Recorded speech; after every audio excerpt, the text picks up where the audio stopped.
রাস্তাতে ওই রকম ডার্ক না, কিন্তু এখানে এখনো আশপাশে বোঝা যাচ্ছে। আর ওটাতে গেলে পুরো ডার্ক হয়ে যায়।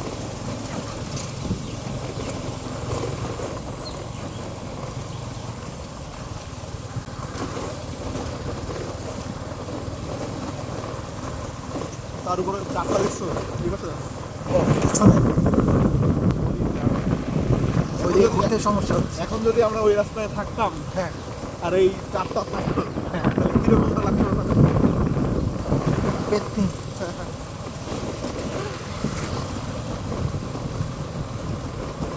কি বলা হয়, চাঁদের পুরি বলা হয় নাকি কি বলা হয়? চাঁদের উপরে। এই রাস্তাটা খুব একটা ভালো মোটর সাইকেল চালানোর জন্য। হ্যাঁ, অবস্থা তো